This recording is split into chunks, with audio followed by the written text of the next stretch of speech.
Greetings of the day.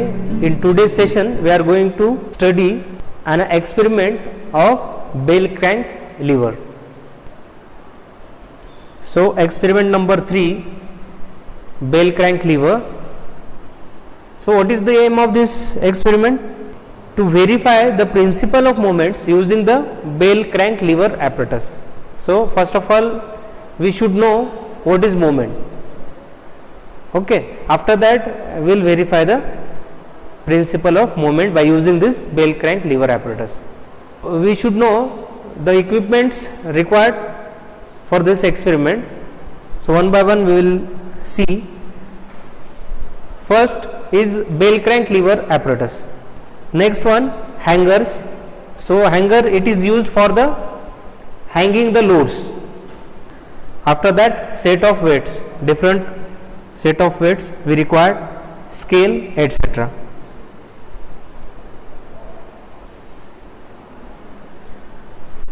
See, theory, the principle of moments states that the algebraic sum of moments of a system of coplanar forces about any point in the plane is equal to the moment of resultant force of the system about the same point.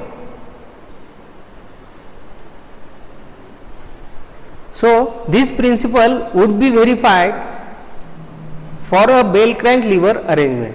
So we have to verify the principle of moment by using the bell crank lever apparatus. So see, a lever whose two arms form a right angle or nearly a right angle and having its fulcrum at its apex of the angle is referred as the bell crank lever. This vertical member is called as the vertical arm and this is the horizontal arm, and at point here the vertical and horizontal members are meet, that point it is called as the hinge support, or you can say it is the fulcrum.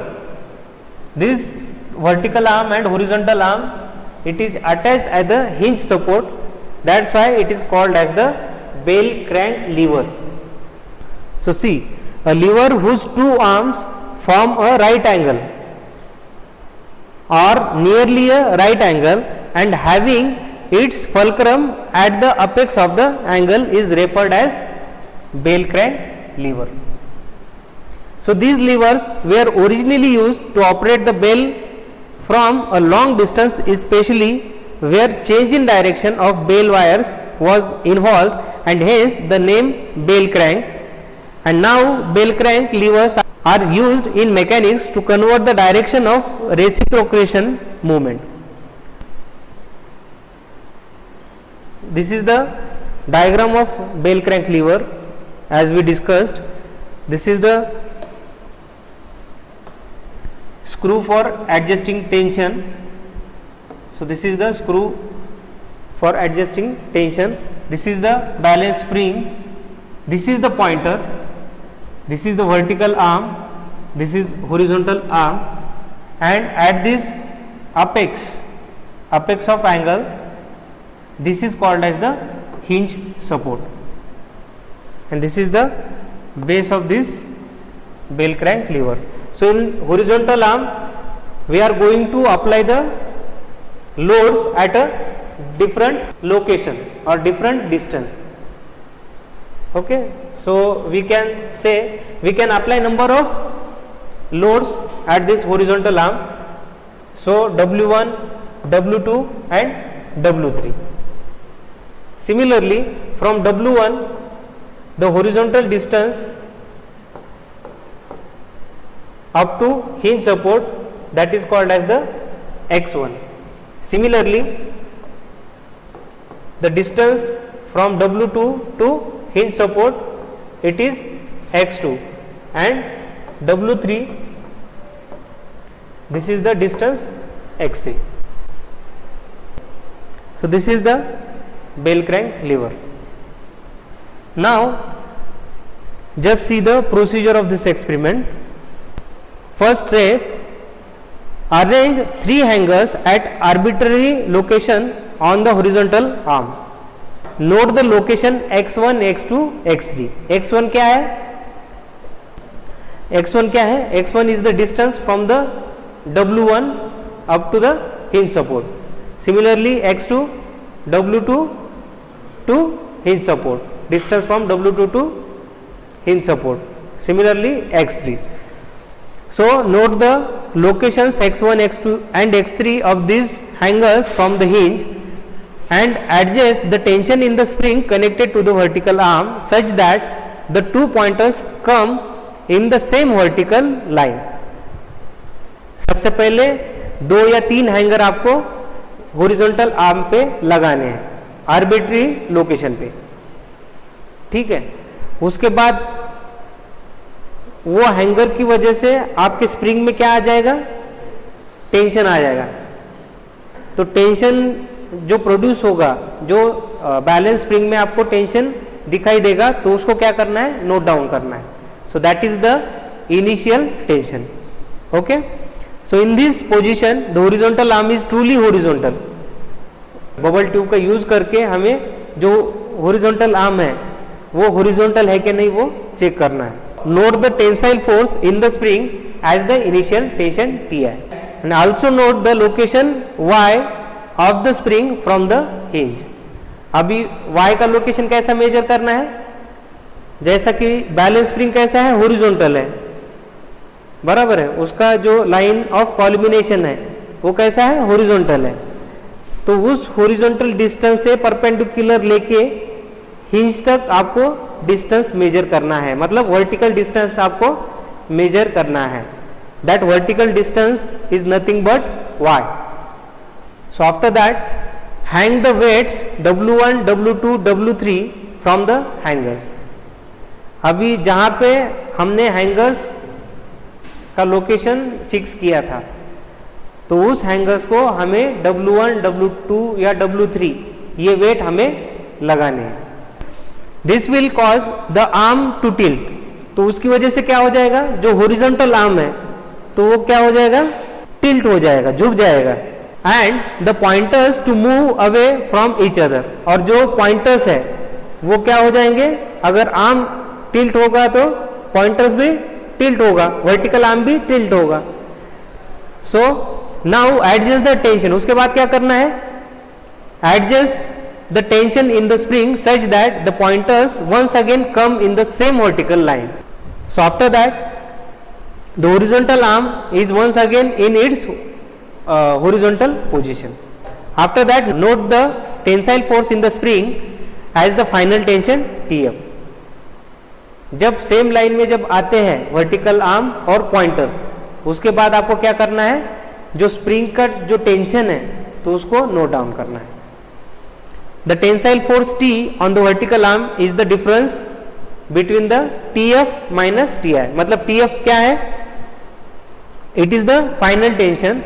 Tf is final tension and Ti is the initial tension. After that, since the external forces are being supported by the single hinge at the apex of the arm, implies that the resultant of these external applied forces passes through the supporting hinge.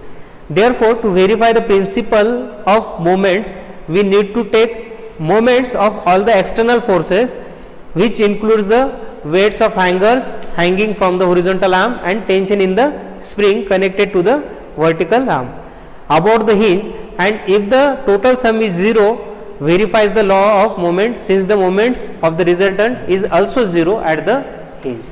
मतलब क्या करना है?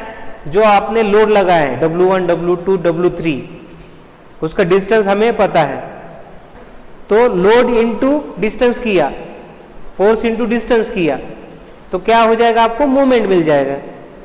Vertical arm का right side का जो forces है उसका moment लेना है, और लेफ्ट साइड का मोमेंट. लेफ्ट में क्या है? आपका स्प्रिंग है. स्प्रिंग में जो टेंशन आएगा वर्टिकल डिस्टेंस, ये अगर मल्टीप्लाई किए तो आपको लेफ्ट साइड का मोमेंट मिल जाएगा. तो राइट साइड का मोमेंट और लेफ्ट साइड का मोमेंट इक्वल टू 0 आना चाहिए या नियर टू 0 आना चाहिए.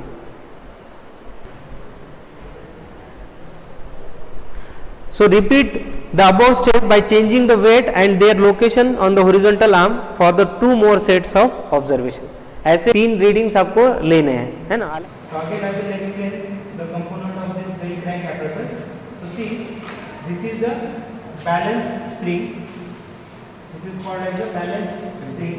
This is the base of wheel crank lever. Base of wheel crank lever. This is the vertical arm. Again, this point is called as the hinge. Okay, hinge, and this is the horizontal arm. After that, this is the pointer. Okay, and this is the adjustable screw. Adjustable screw. So this is the wheel crank lever apparatus. After that, just we check the horizontality of this horizontal arm by using this bubble tube. So this is called as the bubble tube. By using this, we can check the horizontality of this horizontal arm. So see, the bubble is at the center. So this is the horizontal. तो इसके बाद क्या करना है हमें? तो ये right section है. इस हिंज के फेस, अगर राइट फेस अपन कंसीडर करते हैं तो this is the right face और you can say right side and this is the left side. तो लेफ्ट साइड में क्या आता है आपका, ये बैलेंस स्प्रिंग आता है. राइट साइड में हम क्या करने वाले हैं, लोड अप्लाई करेंगे. लोड अप्लाई करने वाले हैं by using this angle and weight. Okay, so this is called as a angle weight. तो सबसे पहले हम क्या करेंगे, इस एंगल को जिस डिस्टेंस पे हमें फोर्स लगाना है या लोड अप्लाई करना है तो वो डिस्टेंस हम यहाँ पे लेंगे. तो मैंने लिया है 30 centimetre. Okay, after that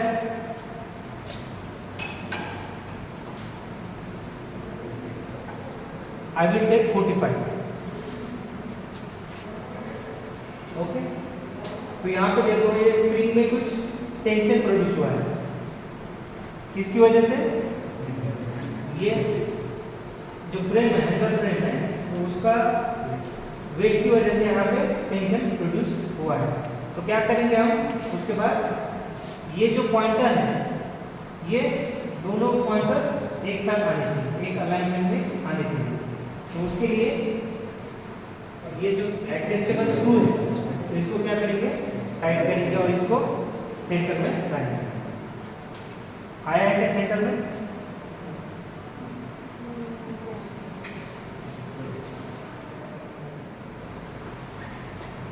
I will apply the load at this point. Okay. After that,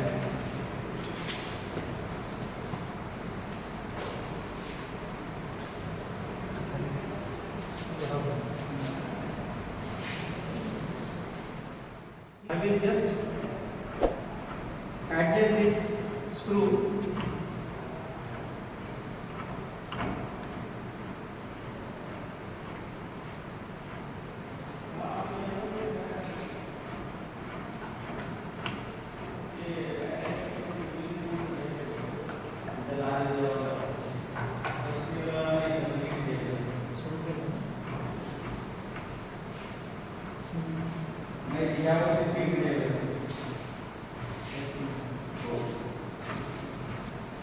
बघा समोरून बघा, सेंटरला आले फ्रंट साइड.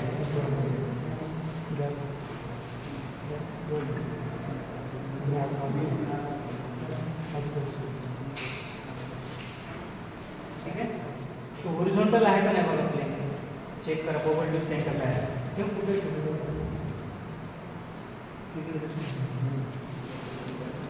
दिसतंय? आहे सेंटरला. हॉरिझॉन्टल झालं, हा सेंटर टू सेंटर आले. दोन पॉइंटर जे आहे त्याचा आणि याचा पॉइंटर जो आहे सेंटर टू सेंटर आलेला आहे.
table.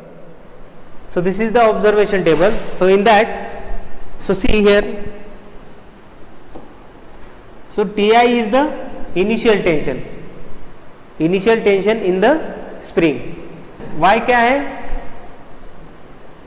Y it is the vertical distance from the tension up to the hinge. That is the Y. W1 क्या है? वेट है, वेट 1, W2 वेट 2. हमने दो ही वेट लेना है तो उसको ही हम वेरीफाई करेंगे. तो W1 wait 1, wait 2. Similarly X1 क्या है? W1 से लेके हिंज तक जो हॉरिजॉन्टल डिस्टेंस है वो X1 है. Similarly X2. अभी TF क्या है? Final tension. जब लोड अप्लाई करने के बाद जो टेंशन प्रोड्यूस होगा तो वो है आपका फाइनल टेंशन, जो कि आपके स्प्रिंग बैलेंस में आपको मिलेगा. और टी टोटल टेंशन कितना है? TF माइनस TI, मतलब final tension minus initial tension will get the total tension. और लास्ट का कॉलम जो है वो है मोमेंट का. तो मोमेंट कैसे निकालना है? देखिए, T इंटू वाई. टी क्या है? टेंशन है. किसमें का टेंशन है? ये स्प्रिंग में जो टेंशन आएगा उसका tension into vertical distance from the spring balance to hinge. Okay, T into Y minus W1 into X1, W1 into X1 minus W2 into X2. तो ये लास्ट कॉलम है आपका मोमेंट का. तो यहां पे देखिए, पहला जो सेट ऑफ रीडिंग है, फर्स्ट सेट ऑफ रीडिंग, तो Ti कितना था? इनिशियल टेंशन 1 था. ओके, और जो Y डिस्टेंस है, Y डिस्टेंस मतलब क्या है? वो जो स्प्रिंग है, स्प्रिंग बैलेंस से लेके हिंज तक कितना वर्टिकल डिस्टेंस है, तो वो डिस्टेंस था आपका 24 सेंटीमीटर. कितना था? 24 सेंटीमीटर. तो उसको मैंने मीटर में कन्वर्ट किया. So it will be 0.24 metre. After that W1 W2 कितना वेट लगाए थे? 1 kg का लगाए थे. बराबर है, 1 kg मतलब कितना न्यूटन आ जाएगा? वो 9.81. मतलब फॉर सेक ऑफ सिंप्लिसिटी आप उसको 10 कंसिडर करते हैं. ठीक है, तो 1 kg का था तो यहाँ पे 10 न्यूटन. सिमिलरली W2 भी आपका 10 न्यूटन था. उसके बाद X1 हॉरिजॉन्टल डिस्टेंस कितना था? W1 टू हिंज 30 सेंटीमीटर था. और X2 कितना था?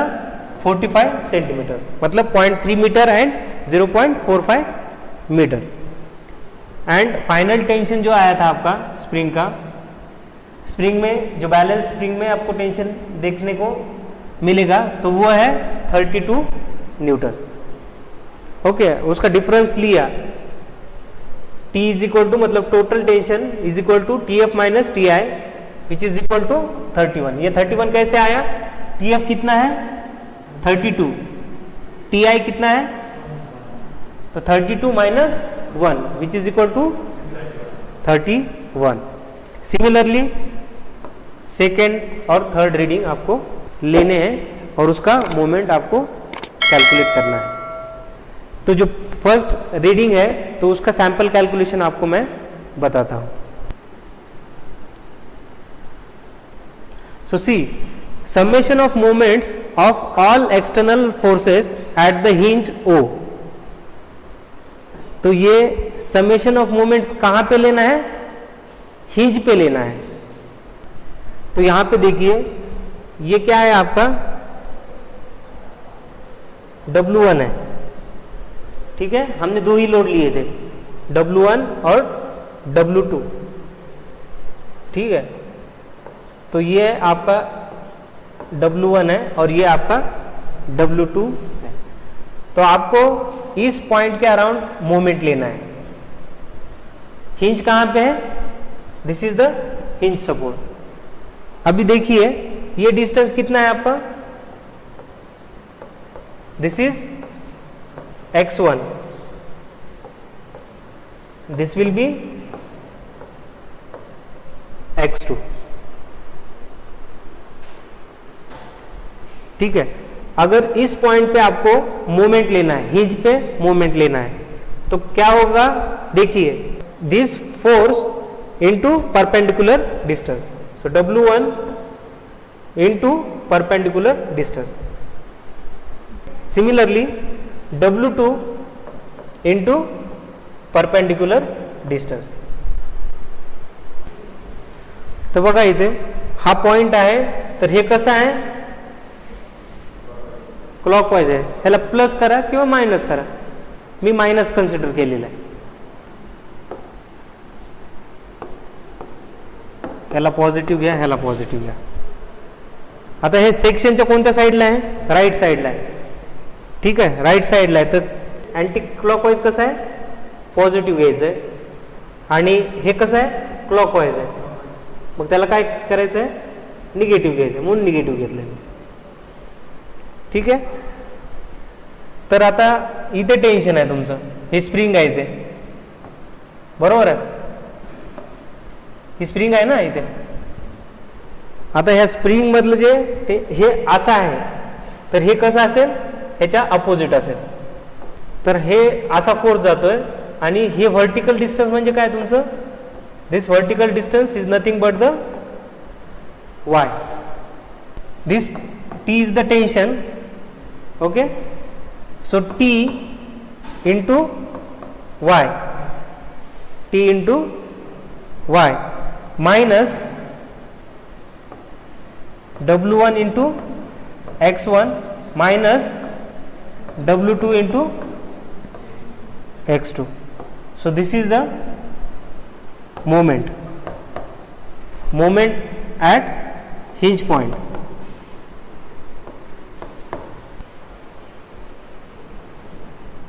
So see, summation of sample calculation है, sample calculation, summation of moments of all external forces at the hinge O, which is equal to T कितना है आपका 31 into y 0.24 minus W1 कितना है 10 into x1 0.3 minus 10 into 0.45.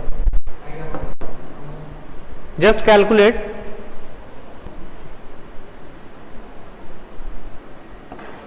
So 7.44 minus 0.06. What is the unit? Meter cube, because this is the moment.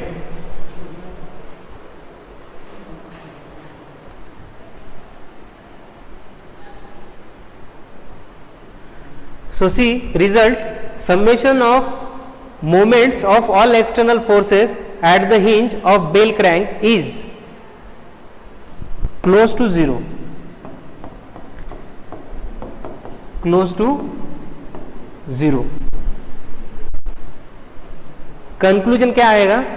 The sum of moments of all the applied external forces on the bell crank lever within limit of experimental error being close to zero is an accordance to the principle of moment. Hence the experiment is verified.